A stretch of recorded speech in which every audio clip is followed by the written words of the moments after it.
আমার ছোট বোনের মেয়ে সুহা। সুহা এত মেধাবী ছিল, মাত্র 2.5 কি 3 বছর বয়সে আমি যখন অন্ধকার জগতে ছিলাম, এটিএন বাংলায় প্রায় 50টা গান আমি লিপসিং করেছি। আমার গানগুলো সে মুখস্থ করে ফেলতো, আমি আশ্চর্য হতাম। এখনও মনে পড়ে একটা গান ছিল, কাছে এসো ভালোবাসো। সে আমাকে দেখলেই দুষ্টু হাসি সে বলতো, কাছে এসো ভালোবাসো।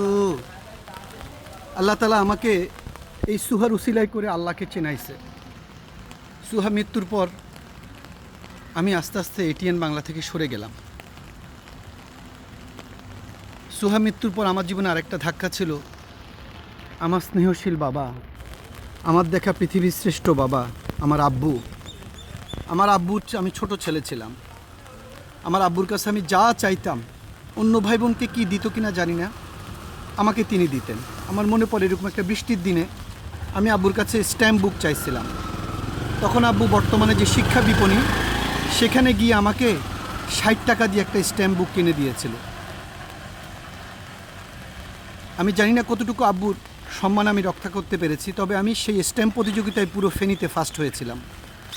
আব্বুর দেওয়া টিফিনের টাকা জমিয়ে জমিয়ে আমি স্ট্যাম্প কিনতাম ইমনদের সাথে গিয়ে। জসিমউদ্দিন যেমন কবিতা লিখেছিল, এইখানে তোর দাদির কবর, ডালিম গাছের তলে, 30 বছর ভিজিয়ে রেখেছি 2 নয়নের জলে। আমি সেই কবিতাকে উল্টিয়ে বলতে পারি, এইখানে মোর আব্বুর কবর, টিউলিপ গাছের তলে, 15 বছর ভিজিয়ে রেখেছি 2 নয়নের জলে। এটা আমাদের পারিবারিক কবরস্থান। এখানে আসলে মাঝে মাঝে আমি থমকে যাই।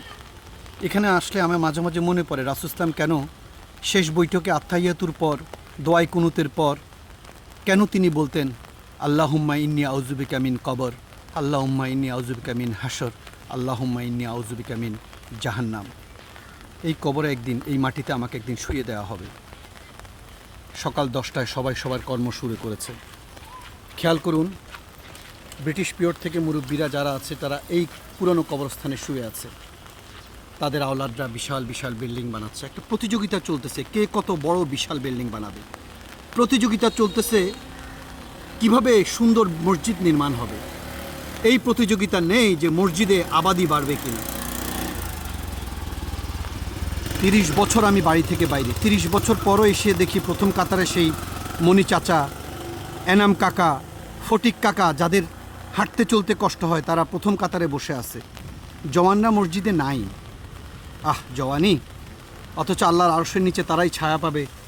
7 শ্রেণীর মধ্যে 1 শ্রেণী, যে যুবককালে আল্লাহকে ভয় পেয়েছিল, আল্লাহর ইবাদত করেছিল। কোথা সে মুসলমান, কোথা সে নওজওয়ান, কোথা সে আবু হুরায়রা, হানজালার মতো নওজওয়ানরা। আজকে নওজওয়ানরা T20 ক্রিকেট নিয়ে ব্যস্ত। আজকে নওজওয়ানরা নতুন নতুন টিকটক নিয়ে ব্যস্ত। আজকে নওজওয়ানরা এই চিন্তায় ব্যস্ত নেই, একদিন তোর হইব রে মরণ, মায়ার জালে বেরিয়া মরণ, না হইল স্মরণ। একদিন তোর হে জওয়ান হইব রে মরণ।